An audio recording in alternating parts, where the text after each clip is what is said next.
em Atos 20. Atos 20.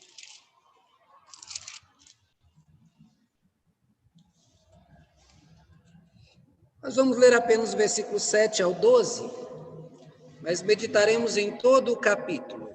Atos 20.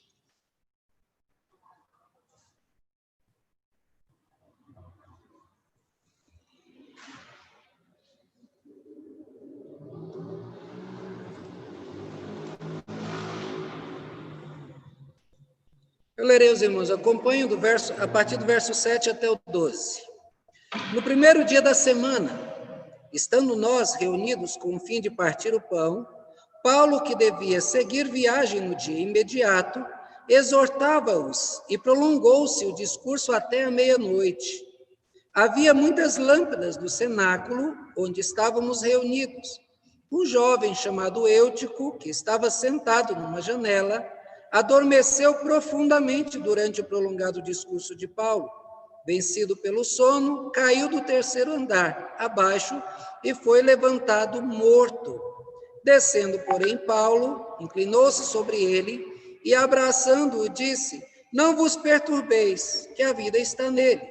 Subindo de novo, partiu o pão e comeu, e ainda lhes falou largamente até o romper da alva, e assim partiu. Então conduziram vivo o rapaz e sentiram-se grandemente confortados. Vamos orar novamente? Senhor Deus, nosso Pai, nós somos gratos pela Tua bênção que se renova a cada manhã. Temos, Senhor, experimentado, Senhor, da Tua proteção e do Teu cuidado. Temos, Senhor, aprendido na Tua palavra tudo aquilo que o Senhor fez e faz na nossa vida. E nós agradecemos, Pai, porque a Tua igreja, ela tem sentido, Senhor, o Teu cuidado. Mas, Senhor, nós ainda pedimos, Pai, por aqueles que necessitam do Seu cuidado. Pela irmã Creuza, Senhor, que luta contra o câncer. Pela irmã Maria, que está lá internada, Senhor, há dias à espera, Senhor, de uma cirurgia que se protela a cada dia, Pai. Nós pedimos que o Senhor abençoe, Senhor, dando a ela, Senhor, a possibilidade de poder ser operada e voltar para casa. Abençoe esta igreja, Senhor, agora que vamos, Senhor, retomar as nossas atividades, que o Senhor proteja essa igreja, que nenhuma doença, Senhor, possa se instaurar do nosso meio, mas que estejamos todos protegidos e guardados pelo Senhor, e não apenas pelos nossos cuidados. Senhor, nesse momento onde vamos estudar a Tua palavra, dê do Senhor a capacidade que vem do alto para poder ler, compreender e explicar de acordo com a Tua vontade.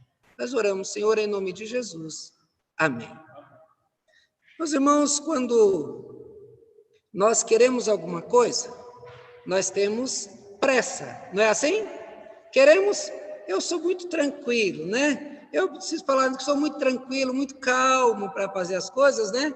Aí eu sempre quero que seja feito daqui uma semana que seja feito antes da hora. Eu sofro com isso, porque nem todo mundo e nem todas as situações colaboram com a gente para poder as coisas acontecerem assim.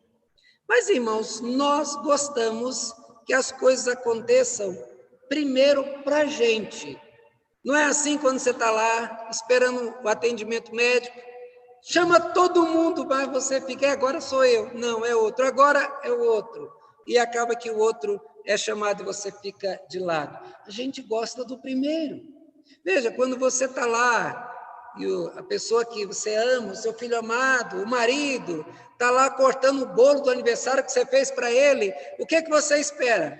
Comer um pedaço de bolo? É esse que você espera? Você espera o quê, Ângela? Comer o primeiro pedaço. Veja, meus irmãos, que o primeiro pedaço é o mais importante. Mas espera aí, o primeiro pedaço é mais gostoso que os outros? Não, o mesmo gosto. Talvez os outros saiam até maiores um pouquinho do que o primeiro, né? Que o primeiro é tirado ali de improviso, mas aquele primeiro tem um sentido importante. Quando nós vimos na palavra de Deus, primícias vem de primeiro. Normalmente se refere àquilo que é ofertado a Deus, deve ser ofertado das primícias. Desde o início, Deus requereu do seu povo as primícias. O que é dele deve ser tirado das primícias. Por exemplo, ele requereu para si o filho primogênito. Ele não quis o último filho. Faz diferença? Faz. Ele disse, todo primogênito é meu. Eu disse isso no domingo, quando apresentamos ali a Beatriz, que não é um sacramento. No Antigo Testamento era exigido, porque aquele primogênito oferecido era uma sombra, era algo para se referir ao Messias que viria para morrer por nós. Ele é o único Filho de Deus, ele é o primeiro, ele é aquele que deveria dar a vida por nós, e Deus então requereu, lá no Antigo Testamento, o primogênito. As pessoas faziam uma oferta, como diz assim, Senhor, eu sei que é do Senhor, mas toma aqui uma oferta substituindo ele. O primeiro é de Deus, sempre foi assim. Lá em Levíticos 2,14, nós lemos assim de modo resumido, fará a oferta das tuas primícias. Veja que o primeiro vem aqui sempre. Deus ele não aceitaria uma oferta de sobras. Ele exige que sua oferta seja retirada dos primeiros frutos da terra, dos primeiros grãos da colheita, dos primeiros filhotes das ovelhas e do gado. Ou seja, a oferta que é dele tem de ser retirada das primícias. Isso confirma lá em Provérbios 3:9, que diz, honra ao Senhor com os teus bens e com as primícias de toda a tua renda. É Deus requerindo o teu primeiro tempo, as tuas forças, a tua juventude, os melhores pensamentos. Foi isso que Jesus afirmou também lá mais à frente. Buscai, pois, não ouvi? Buscai, pois, em primeiro lugar o reino de Deus e a sua justiça, e as demais coisas vos serão acrescentadas. Não é buscar depois, buscar o reino de Deus em primeiro lugar. Meus irmãos, creio que não resta dúvida de que Deus ele quer de mim, de você, o primeiro, as primícias. Ele não quer o restante, não quer sobras. Ele não quer que nós entreguemos a ele depois de nos banquetearmos. Ele existe prioridade. E esse será o nosso tema. Deus, a nossa prioridade. Meus irmãos, ao falar Deus como nossa prioridade, nós devemos entender que este capítulo 20 de Atos, ele vai nos ensinar várias situações às quais nós somos expostos, que muitas vezes são situações desagradáveis, são situações que nós estamos tristes, amargurados, desanimados, mas eu disse, primeiro eu. Quando nós vimos, por exemplo, Elias chegar lá para aquela viúva, e ela disse assim para Elias, Senhor, ele disse, faz um bolo para mim, diz, mas eu só tenho um pouquinho, eu já ia fazer para mim, para meu filho, para a gente comer e morrer. Ele disse, então vai lá e faz primeiro para mim. Será que foi fácil para aquela mulher? Esse pastor, sei lá se era gordo, não era, possivelmente era gordão, esse pastor folgado, rapaz, chega na minha casa, eu falo que só tem um pouquinho, ele diz, faz o bolo primeiro para mim. Ela fez, e como resultado ela sobreviveu no período de seca, e ela, nem o filho e nem Elias morreram, o milagre se renovou, o primeiro foi dado para Deus. Então, qual é a situação que você poderia passar e Deus ficar em segundo lugar? Não existe. Nós vamos ver aqui algumas dessas situações. Versículos de 1 a 6, ele fala a respeito disso.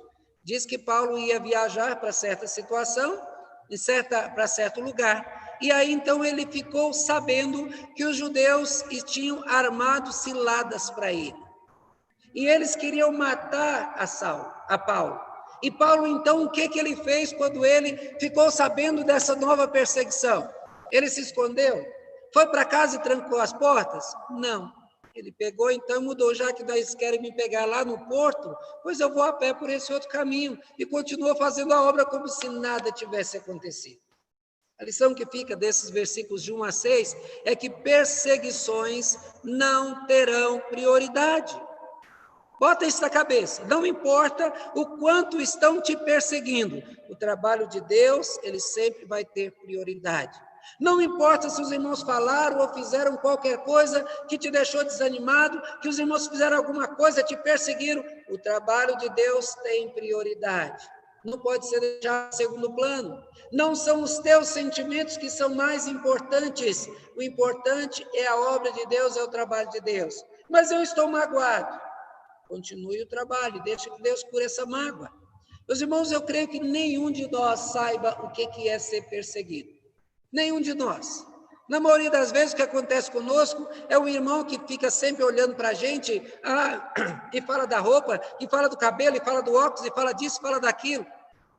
Alguém que critica o trabalho, dizendo, poderia ter feito melhor, poderia fazer isso ou fazer aquilo.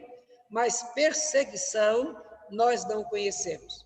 Perseguição que aconteceu com a igreja lá no passado. As pessoas eram perseguidas, tinham seus filhos tomados e mortos, maridos eram mortos da frente das esposas, as casas eram queimadas, os bens eram tomados. A gente vê, por exemplo, lá em Hebreus, quando fala dos espólios dos bens tomados e dados para outros. A igreja, ela sofreu, e os crentes eram perseguidos pelos simples fatos de serem crentes. Por que sofriam? Por causa de Deus. Então, por causa dessa situação desesperadora, eles poderiam deixar de louvar a Deus, de adorar a Deus e de servir a Deus? Olha, pensa aí, um pai vendo seus filhos tomados dele e sob espancamento esses filhos levados como animais e alguns mortos. Uma mulher vendo seu marido sendo morto diante dos seus olhos. Ele é crente. E quando se fala que é um crente, imaginar nada de mal vai acontecer, não é isso que a história conta. É uma dor extrema. Quem poderia chegar para essa mulher ou para esse pai que viu os filhos morrerem e fala, você não pode se desesperar, você está pecando. Como consolar pessoas e impedir que elas se revoltem? Alguém poderia conter essa dor e continuar a vida como se nada tivesse acontecido? Você acabou de perder um filho, você acabou de perder uma pessoa querida, você acabou de ser ofendido, tiraram a sua honra, você foi desonrado, você foi ofendido no meio onde você está. Como é que você faz? Será que é certo que a gente desista das coisas, que a gente abandone o trabalho?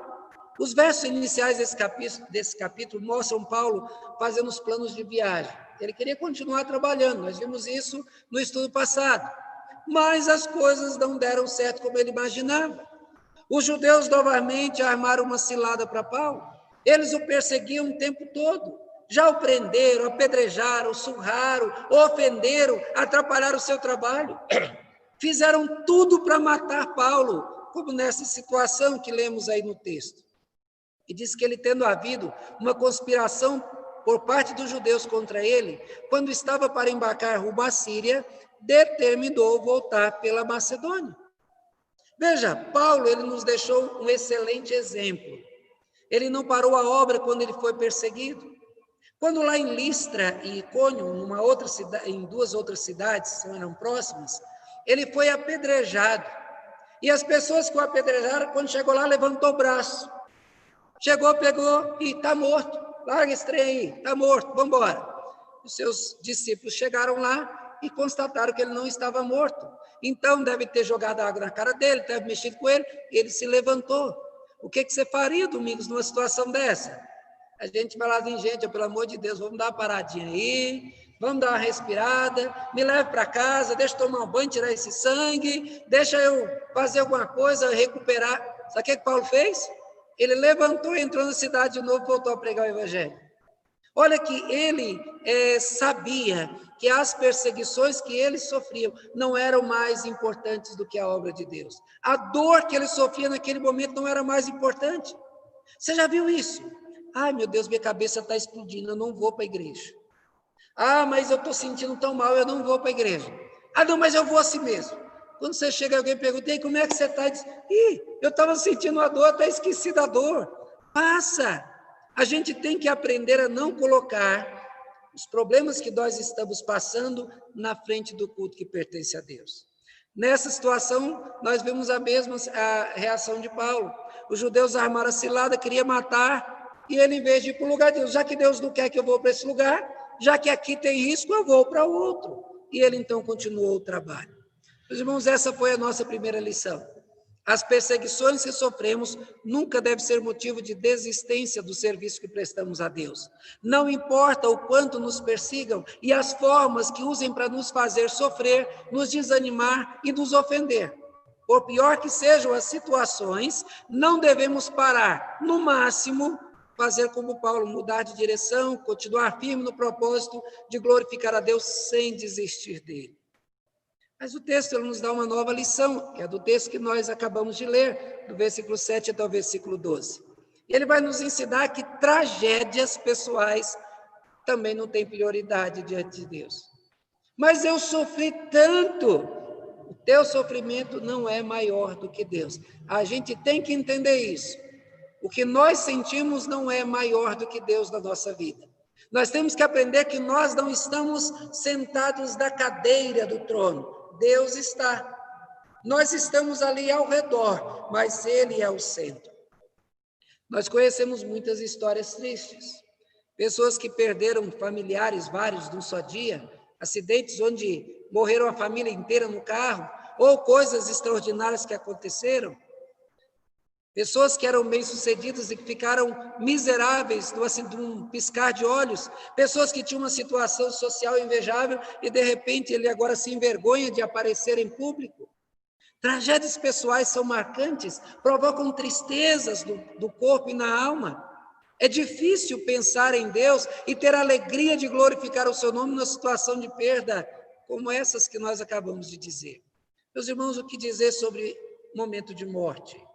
Alguém pensaria em se alegrar em Deus no exato momento que acabou de perder uma pessoa que você ama? Ah, morreu tua esposa. Amém, glória a Deus. No mínimo que ela vai ver que não gostava da esposa. Mas o certo é entrar em desespero. Ah, o seu filho acabou de sofrer um acidente. Ah, não, peraí, eu vou para a igreja primeiro, depois... Não. Né? O normal, o certo é que a gente vá chorar. Mas, o que dizer do momento de morte? Pensamos então em Deus nesse exato momento como o soberano, o amado? Seria possível se concentrar num culto depois de alguém acabar de ser morto? Seria Deus lembrado como Senhor e soberano nessa situação? Irmãos, essa é a nossa segunda lição. Nem a morte pode tomar o lugar de primazia que pertence a Deus. É certo que nós choramos nossas perdas, nós nos entristecemos, nós até entramos em desespero por certos momentos, mas usar essa situação de morte para nos afastarmos de Deus e nos rebelarmos contra Ele é insano, é incorreto, porque quem é que pode nos consolar se não Deus? Quem é que pode ter o coração alegre novamente se não Deus? A Bíblia ensina que o barro, ele não pode se rebelar contra o oleiro. É o oleiro que tem o direito de dar a vida, é o oleiro que tem o direito de tirar a vida. Nós, como barros nas mãos do oleiro, nós não dizemos a ele qual a forma que ele quer nos dar. Jó nos ensina isso. Depois de receber mensageiros com péssimas notícias, Jó, ele deu uma verdadeira lição. Olha que as notícias que ele recebeu foi de verdadeiras tragédias. Nós estávamos no campo e com suas ovelhas e vieram os caldeus e levaram todas. Nós estávamos levando seus camelos e aí vieram não sei quem e carregou tudo. Ó, caiu um raio do céu e matou as vacas todas. Bateu um vento forte na casa onde os seus filhos estavam e todos eles morreram. O que você faria numa situação dessa? Arrancaria o cabelo? Choraria, gritaria, entraria em desespero? Jó 1:21, nesse exato momento, Jó olhou para o céu e disse: Nu saí do ventre da minha mãe, e nu eu voltarei. O Senhor deu, o Senhor tomou, bendito seja o nome do Senhor. É uma lição difícil de aprender, mas é o que esse texto também nos ensina. Nem situação de morte pode tomar a primazia que pertence a Deus. Veja que o texto fala a respeito de um rapaz. O rapaz estava lá assistindo o culto, sentado na janela, o terceiro andar, e aí havia muitas lâmpadas, o olho vai cansando, né? Vai pesando, e Paulo falando, Paulo iria viajar no dia seguinte, ir embora, talvez nunca mais voltasse, e nós vimos que Paulo se estendeu, já era meia-noite, e ele só ia servir a ceia, mas ele começou a ensinar, e Paulo não queria parar, e aquele rapaz então foi vencido pelo sono, diz que ele dormiu profundamente. Enquanto ele dormia, ele caiu da janela. Os homens correram lá para ver o que tinha acontecido com ele. Morreu, foi fatal. Paulo então desce para ver, chega lá, deve ter feito uma oração, abraçou aquele rapaz, disse: está vivo, bora voltar para o culto. Largou o rapaz lá na mão dos outros lá e voltou para o culto, continuou falando e disse que ele falou Aí, nesse momento, ele serviu a ceia e ele continuou falando até o dia amanhecer. Aí, no finalzinho do texto, diz: então conduziram vivo o rapaz e sentiram-se grandemente confortados. A situação é de morte, morreu o rapaz. Perceberam a situação? Compreende a lição dada pelo texto? Paulo não tinha tempo a perder e, aproveitando a oportunidade, se estendeu até altas horas com o seu discurso ou no seu sermão. Eutico, cansado, então acabou caindo e morreu. Vamos dar uma parada e pensar. Se fosse num culto atual, se um jovem caísse ali, caísse ali e morresse, será que o culto continuaria? Será que a gente daria toda a atenção àquela situação de desastre? Que a gente já teve situação de gente passar mal na igreja e o culto todo parar. Será que devemos parar, então, numa situação dessa? Eu assisti um vídeo de um senhorzinho, estava no meio do culto, ele estava lá sentado, bem idoso, aí, de repente, estava sendo filmado o culto, lá atrás só vi ele, aí o pessoal pegou ele no colo, levou para fora e o pastor continuou pregando. Então, será que deveria parar? Foi errado o pastor continuar? Então, vejam, meus irmãos, a gente tem que aprender a questão da prioridade. Não vou dizer que nós vamos perder os nossos sentimentos em relação às situações de dor, mas o que temos que aprender, o que é a prioridade? Se isso acontecesse, talvez a gente não parasse de falar a respeito. Você viu como ficou roxo? Você viu que o braço apareceu lá, o osso? A gente começa até a aumentar as coisas e falar, e o assunto seria aquela cena do rapaz. Só que a ceia foi mais importante do que falar sobre o rapaz que morreu. Já está vivo, vai continuar a viver. Para que nós vamos perder tempo nesse momento do culto para gastar com aquele rapaz, sendo que ele já foi socorrido? Então, muitas vezes, nós temos que chamar a atenção para poder lembrar daquilo que nos é importante. Esta é a nossa lição. Nossas tragédias pessoais não podem interromper o culto que pertence a Deus. Irmãos, quando eu falo de culto, não falo desse momento, desse culto de uma hora que nós prestamos. Eu digo do nosso culto, da nossa adoração, do reconhecimento de quem é. As nossas tragédias não podem impedir esse nosso culto. Temos de aprender que essa lição, para nós não interrompermos a nossas atividades quando cultuamos a Deus, quer esteja tudo bem, quer esteja tudo mal, nós não podemos parar de adorar porque estamos tristes e com problemas. Nós colocamos os nossos sentimentos em primeiro lugar. E se não estivermos bem, nos recolhemos e interrompemos as nossas atividades do culto. Aprendendo essa lição, nunca colocaremos nossas tragédias na frente do nosso louvor e da adoração a Deus. Deus terá sempre prioridade. Os nossos problemas não são maiores do que o culto que pertence a Deus. Ele tem a prioridade. Deu para pegar aí? Aprendemos, então, nenhuma situação de morte é mais importante do que Deus. Mas a terceira lição, falando da prioridade que Deus tem, projetos pessoais não terão a prioridade. Você planejou, Deus quis diferente. Nós vamos ver como é que essa notícia aqui, o que é que aconteceu com Paulo.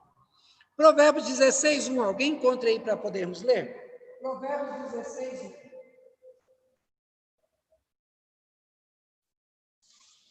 O coração do homem pode fazer planos, mas a resposta certa dos lábios vem do Senhor. Você planeja a sua vida, mas quem é que diz que vai acontecer? É Deus.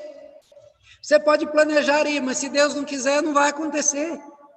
Quantas vezes deixamos de cultuar a Deus porque os nossos planos entraram em choque com o culto? Quantas vezes deixamos de ir à igreja porque chegou uma visita? Porque o churrasco se estendeu em casa? Porque chegamos do clube cansados? Aquela piscina deu um sono? Aí nosso projeto se sobrepõe ao culto. A gente pergunta para a criança, o que você quer ser quando crescer? Essa pergunta para adolescentes sempre é perguntado para eles, né? O que eles querem ser no futuro? Normalmente a resposta é ilusória. E os projetos são altos. Querem profissões que dão dinheiro, que dão fama, destaque pessoal. Poucos são os meninos e meninas que planejam se colocar no serviço sagrado. São poucos. E às vezes, quando esses meninos querem se consagrar ao Senhor, a própria família desvia essa atenção. A minha avó, ela teve 7 gravidez. e essas gravidezes foram interrompidas com abortos espontâneos. 7. Imagina aí, a mulher casa, logo o primeiro filho vem, morre, o outro vem, morre, e todos eles já com 6, 7 meses. Aí ela engravidou pela 8ª vez. E ela então colocou diante do Senhor: Senhor, se for uma menina, vai se chamar Dorcas, e ela vai ser uma missionária. Se for um menino, e olha que minha avó morava na roça, se for um menino, vai chamar Samuel, e ele vai ser pastor. O tempo passou, a gravidez vingou, nasceu Samuel, e esse Samuel lá da roça foi preparado, eles investiram tudo que podiam para que ele então se tornasse pastor. Meu pai jubilou alguns anos atrás, e ele hoje, aos 87 anos de vida, ele continua servindo o Senhor. Nós temos que saber que os planos que dizem respeito ao reino de Deus têm que ter prioridade na nossa vida. Servir a Deus não promove glamour, não traz riquezas só para aqueles mal intencionados e que roubam a igreja, não ganha dinheiro.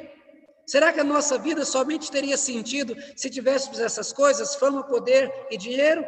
Quantas pessoas têm tudo isso, são amarguradas e tristes? Quando nós cumprimos o projeto de Deus na nossa vida, nós temos alegria. No nosso catecismo, nós temos uma pergunta que diz: qual é o fim principal do homem? Vocês lembram? Glorificar a Deus e gozá-lo para sempre, ter prazer nele para sempre. Sabe quando que você é verdadeiramente feliz? Quando você faz aquilo para o qual você foi feito. Olha, quem usa ferramentas, vai fazer do trabalho, sempre pega a ferramenta e usa errado. O que acontece se você pegar um alicate e você bater prego com ele? O que vai acontecer? Vai amassar e vai estragar. Por quê? Que para amassar, para bater prego, se usa o martelo. Mas quando ele é usado direitinho, ele corta direitinho, ele fica afiado, fica beleza, porque foi usado para aquilo que foi feito. Quando você faz aquilo para o qual Deus te chamou para fazer, você é feliz, quer ter dinheiro, quer não, quer ter saúde, quer não, porque essa é a tua razão principal de viver, glorificar a Deus. Quantos de nós já se perguntou quais são os planos de Deus para a minha vida? Como Deus quer usar a minha vida na sua obra? Será que nós temos colocado os planos de Deus como prioritários sobre os nossos, sobre o nosso futuro? Meus irmãos, o texto diz que Paulo, ele estava prosseguindo, e embarcaram para vários lugares, e aí diz o texto que porque Paulo já havia determinado não aportar em Éfeso, não querendo demorar-se na Ásia, porquanto se apressava com o intuito de passar o dia do Pentecostes em Jerusalém. Termina o texto, caso lhe fosse possível. Meus irmãos, Paulo, ele planejava ir passar o dia do Pentecostes. É o dia da Páscoa, O último dia acontece, Pentecostes é 50 dias depois da Páscoa, tá? Ele queria passar o dia do Pentecostes lá em Jerusalém. Mas acontece o seguinte, ele ia passar pela cidade de Éfeso. E na cidade de Éfeso ele morou lá 3 anos. E tinha muitos amigos, e todos da igreja o conheciam e o amavam. Mas eles, manda um recado para eles lá, para que eles me encontrem no porto, e lá mesmo eu quero falar alguma coisa com eles e quero ir embora. Veja, acontece que o projeto dele era ir para Jerusalém, mas o projeto de Deus era diferente. Veja que Paulo, como qualquer homem de bom senso, ele planejava suas viagens, ele dividia os seus projetos com os seus companheiros. Eles passaram em vários lugares até chegar a Éfeso, que era a importante cidade, e ele queria ir a Jerusalém, de lá ele queria ir para Roma. Só que, para tanto, ele mandou chamar os presbíteros da igreja para que o encontrasse lá no porto. Até aí nada de anormal, mas o texto diz, caso lhe fosse possível, se Deus permitisse. Paulo aprendeu a ouvir a voz do Espírito, porque em várias situações aconteceu de Paulo querer ir pregar o evangelho num lugar e disse, o Espírito de Deus não permitiu. E ele quis ir para outro lugar e o Espírito de Deus também não deixou. A vida do crente é como um barco sem leme, tá? Só com com a vela, que o vento vai dizer então para que rumo que vai. Na nossa vida nós somos guiados pela vontade de Deus, como o barco é guiado pelo vento. Deus guia o nosso caminho. Por isso, meus irmãos, que nós devemos aprender a dizer como Tiago: diga se Deus quiser. Você não vai para onde você quer. Você não faz o caminho que você quer fazer. O nosso caminho depende de Deus. Devemos aprender a colocar os nossos projetos segundo o plano de Deus e buscar a Deus, em Deus a direção. Se você está planejando algo, comece a orar. Senhor, eu estou planejando passar nesse concurso, mas é isso a tua vontade? Se eu passar, o Senhor será glorificado com essa minha aprovação? Coloque diante de Deus: Senhor, o que o Senhor quer para a minha vida? Então, não importa se você tenha planejado a tua vida, não importa se você tenha títulos e diplomas, não importa o que você pensou da tua vida, o que importa é que Deus quer para a tua vida, a vontade dele terá sempre a prioridade. Então, os teus projetos não podem estar à frente dos projetos de Deus. Mas a quarta lição, meus irmãos, é em relação às nossas perspectivas. Perspectivas ruins não terão prioridade. Ah, mas eu acho que não vai dar certo. Vamos fazer isso? Não, não vamos fazer. Não. Eu acho que não vai dar certo. Já viu como a gente faz tanto isso? Ah, vamos fazer, não vamos fazer aquela viagem, não vai dar certo. Ah, vamos naquele passeio, não vai dar certo. Tem tanta gente que gosta do não. Ah, porque vai chover, porque estamos isso, e colocam um tanto de desculpa para não fazer, preocupados com amanhã, querendo dizer o que vai acontecer amanhã. Lá na ansiosa solicitude, Jesus diz o seguinte: basta a cada dia o seu mal. Jesus, ele ensina que não adianta ficar angustiado, nervoso, irritado ou triste pelas preocupações com o amanhã. Ele ensina a confiar no Senhor e descansar nele. Olha, olhar para o céu quando se vê as nuvens escuras, o que a gente pensa? Vai chover, e vai ser uma tempestade, e vem vento, e vai arrancar o telhado, e vai molhar todas as coisas, e o que será de nós? Não é assim que a gente pensa quando vem a coisa bem feia? Uma vez nós estávamos na tua casa, lembra, num trabalho evangelístico? E aí então, lá na casa do presbítero Adelso, e lá para o lado da Samambaia veio uma nuvem, tipo essa, que vem trazendo um temporal. Estava cheio de gente, tínhamos lá trabalho da SAF com distribuição de roupas e alimentos e um monte de coisa. E vem aquela, vai chover, o que vão fazer questão de gente? Choveu? Não. Aquele temporal todo se desfez do caminho e pingou ali umas gotinhas, não deu para molhar ninguém e foi embora. Às vezes nós olhamos para situações assim, nós vamos ser destruídos. Aí a chuva se desfaz, aquela preocupação se desfaz, a situação passa. Sofremos por antecedência e, da maioria das vezes, as piores expectativas se frustram e tudo acaba bem. Por isso que Jesus ensina a não sofrer pelo que poderá acontecer amanhã. Olhe para o hoje, desfrute do hoje, sofra aquilo que está te fazendo sofrer hoje, mas não sofra pelo amanhã. É pura perda de tempo.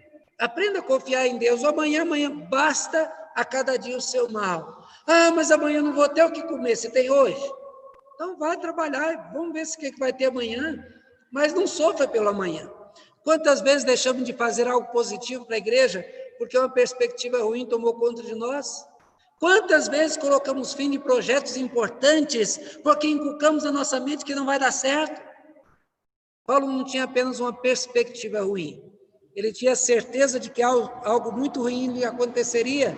Ele diz o seguinte, o texto diz: e agora, constrangido em meu espírito, eu vou para Jerusalém, não sabendo o que ali me acontecerá, senão que o Espírito Santo de cidade em cidade me assegura que me esperam cadeias e tribulações. Porém, em nada considero a vida preciosa para mim mesmo, contando que complete a minha carreira e o ministério que recebi do Senhor Jesus para testemunhar o evangelho da graça de Deus. Agora, eu sei que todos vocês, em cujo meio passei pregando o evangelho, não vereis mais o meu rosto. Imagina se eu falasse isso para vocês: irmãos, eu estou indo para fazer essa viagem, mas eu tenho certeza que eu vou sofrer e que eu vou morrer e vocês nunca mais vão me ver. Isso causou tristeza, pelo menos para aquele que gosta do pastor. Paulo era amado. Quer uma perspectiva pior do que essa, perspectiva de morte? Eu vou morrer, vocês nunca mais vão me ver. ir para Jerusalém sabendo que seria preso, surrado, sofreria. Mas ele estava decidido a ir. Ele estava constrangido por Deus a ir, e o seu projeto era continuar a viagem até chegar em Roma e lá pregar o evangelho. Mas ele sabia que algo de muito ruim lhe aconteceria. A perspectiva era ruim, mas sabendo que seria exposto às piores, mesmo sabendo que seria exposto às piores situações, ele continuou. Ele não deixou que as perspectivas ruins deixassem dominar a sua mente com negativismo e desânimo, mas ele fortalecia no Senhor. Ele confiava que Deus o chamara para levar o evangelho até os confins do mundo, ou seja, nada poderia fazer com que ele desistisse dessa missão. Quem nunca teve aquele pressentimento ruim na hora de viajar, de se divertir, de fazer algo? Muitos desistem com medo, outros enfrentam, vão lá para o seu piquenique, tem um dia maravilhoso com a sua família e acaba não sendo atrapalhado por nada. Deus, ele guia situações e as coisas acabam bem. Paulo ensina então que o medo não pode ser o nosso conselheiro. Pressentimentos ruins não podem nos fazer desistir de algo maior, muito maior para nós. Deus investiu em nós o seu próprio Filho, o seu bem maior. Ele não quer e não permite que nós desistamos dos nossos projetos por causa de pensamentos ruins. Deus está segurando o timão da nossa história. Não se esqueça disso. Devemos confiar de verdade no Senhor e continuar a nossa história com Deus. Deus está acima das nossas perspectivas ruins. Ele é Deus, Ele é Senhor da nossa história. Nada lhe será impossível. Ele conhece cada ação feita contra nós. E se alguém quer nos fazer o mal, ele pode criar esse querer dele. Ele é Deus. Mas, meus irmãos, em último lugar, nós veremos que a certeza do ataque não terá prioridade. Mesmo se você souber que alguém está armando contra você, você tem certeza, pense em Deus em primeiro lugar. Se um cachorro feroz correr atrás de você, o que você faz? Você para e ora, ô Senhor, eu sei que o Senhor me protege, eu sei que o Senhor cuida de mim. É assim que você faz? É nada, a gente corre e sobe numa árvore, sobe num carro, alguma coisa. Se uma vaca brava vem te atacar, você não vai orar, você vai correr e vai fugir. Nossa primeira reação sempre é proteger dos ataques, procurar garantia de segurança.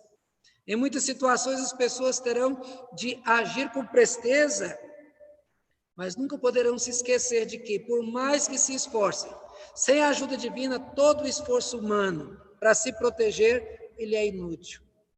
Paulo estava diante de uma situação difícil. Ele plantou a igreja em Éfeso e ela cresceu. Ele deu a eles o melhor dos alimentos espirituais. Ele preparou a igreja para a vida. 3 anos de trabalho naquela cidade e ele amava cada um deles.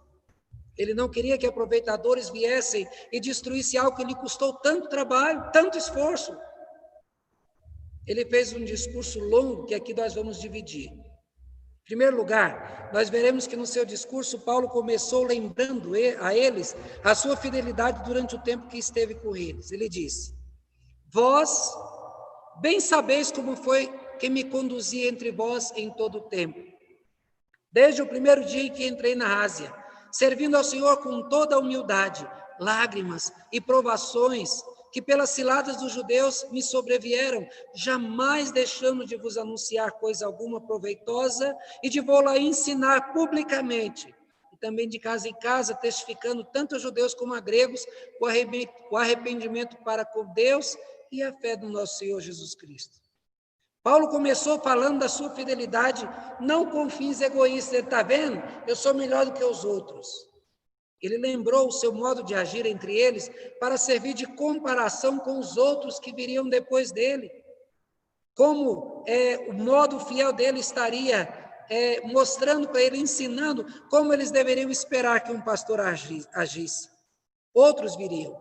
Ele começa lembrando que mesmo durante perseguições, ele nunca os abandonou. Ele nunca os deixou, ele continuou dando o seu ensino e o cuidado pastoral que necessitava. Nunca priorizou a si, mas doou-se para a obra do Senhor.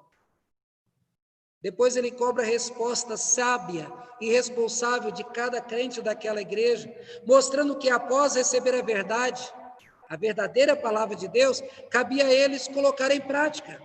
Ele olhou para os crentes e disse: portanto, eu vos protesto no dia de hoje, que eu estou limpo do sangue de todos vocês, porque jamais deixei de vos anunciar todo o desígnio de Deus. Atendei por vós e por todo o rebanho sobre o qual o Espírito Santo vos constituiu bispos, para pastoreardes a igreja de Deus, a qual ele comprou com o seu sangue. Paulo olha para a igreja e diz: eu preguei a verdade para vocês, agora vivo a verdade. Meus irmãos, a igreja não pode ficar esperando que o pastor fique lá como se fosse uma ama seca, cuidando ali, carregando os braços. Não, você aprendeu, viva a verdade. Paulo diz: agora eu já ensinei, eu investi em vocês, agora eu coloco em prática. Cabia aos presbíteros cuidar e pastorear o povo de Deus naquele lugar. Pastor também é presbítero, mas nesse caso eram os presbíteros ali que são chamados de bispo. Bispo quer dizer administrador. Eles administravam a igreja e deveriam também cuidar pessoalmente de cada um deles. Paulo também demonstrou a sua preocupação com os futuros líderes. Ele tinha certeza de que líderes mal intencionados usariam a igreja para ganhos pessoais e maltratariam os membros. A igreja seria explorada por esses homens. Ele disse: eu sei que depois da minha partida entre vós penetrarão lobos vorazes. Eles não pouparão o rebanho, e que dentre vós mesmos se levantarão homens falando coisas pervertidas para arrastar os discípulos atrás deles. Portanto, vigiai, lembrando-vos de que por 3 anos, noite e dia, não cessei de admoestar, com lágrimas a cada um. De ninguém cobicei prata, nem ouro, nem vestes. Vós mesmos sabeis que estas mãos serviram para o que me era necessário a mim e aos que estavam comigo. Tenho-vos mostrado em tudo que, trabalhando assim, é mister socorrer os necessitados e recordar as palavras do próprio Senhor Jesus. Mais bem-aventurado é dar do que receber. Paulo, no outro texto, se não me engano, aos Coríntios, ele dizia o seguinte: haverão homens que vão fazer mercado de vocês, vão mercadejar vocês. Fariam da igreja como um mercado, no qual os interesses financeiros seriam o alvo principal desses homens. Será que tem alguma dificuldade com o que nós estamos vendo aí? Onde pastores ganham por produção, ganham percentagem daquilo que a igreja recolhe. Onde o culto, uma vez eu entrei numa igreja, dessas neopentecostais, e me sentei, estava chovendo muito, eu não tinha carro, e eu não era pastor ainda, então, disse: eu vou entrar aqui nessa igreja. Entrei. Eu fiquei 30 minutos sentado. O pastor começou pedindo 10 mil reais, depois baixou para 5 mil, baixou para 1.000, e até antes de chegar aos 10, eu levantei e falei: não dá. Não foi lido um texto bíblico, não cantaram hinos a Deus, não fizeram nada, só falando de dinheiro. Paulo diz que homens fariam da igreja mercado. Por isso é que Paulo expôs o seu proceder primeiro para eles, para que pudessem usar o seu comportamento como parâmetro e entender que a igreja não deve ser explorada desse jeito. As suas palavras finais aos presbíteros da igreja de Éfeso e o carinho deles são comoventes.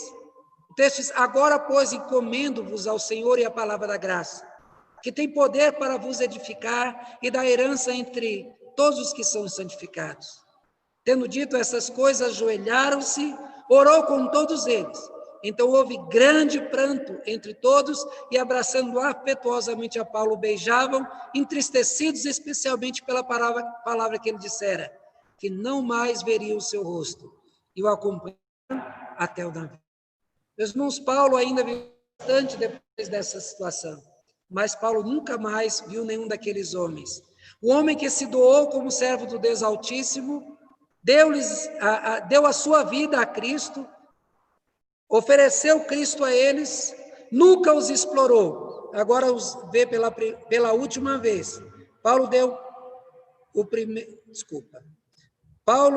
primeiro da sua vida a Deus. Na sua vida, Deus sempre teve a prioridade. Meu irmão, você gosta do primeiro, não é? Não é assim? A gente não gosta, como eu disse, do bolo. O marido não quer casar com a mulher virgem, quer ser o primeiro homem dela. Tudo que a gente tem, não é? A gente não gosta do primeiro, Deus também gosta do primeiro. Ele quer as primícias da sua vida. Ele não quer que você dê para ele o resto do teu tempo. Os dízimos e ofertas do que restou depois de você pagar as contas e gastar com suas necessidades, se quer dar a Deus, dê a Deus do primeiro. Não estou falando só aqui de dinheiro, não, porque nós temos que aprender que a nossa vida é tudo o que temos e tudo o que somos. Ele quer o primeiro suspiro do dia, as primeiras lembranças do amanhecer. Ele quer ser o primeiro em tudo que você pensa e tudo que você faz. Deus, ele quer ser sempre o primeiro nas mentes e dos corações do seu povo. Nesse estudo, tratamos sobre Deus, a nossa prioridade. Nesse estudo, nós vimos que perseguições não podem ter a prioridade. Tragédias pessoais não podem ter prioridade. Projetos pessoais não podem ter a prioridade. Perspectiva ruim não podem ter prioridade. Nem a certeza de ser atacado lá na frente pode ter prioridade. O estudo deixou claro que Deus é o autor principal. Nós somos, no mínimo, atores coadjuvantes. Ele terá sempre toda a atenção e todas as honras. Ele é Senhor. Nós, os seus servos, não importa a nossa situação, Ele sempre terá de ter a prioridade da nossa vida. Por isso é o que Jesus diz: buscai em primeiro lugar o seu reino e a sua justiça.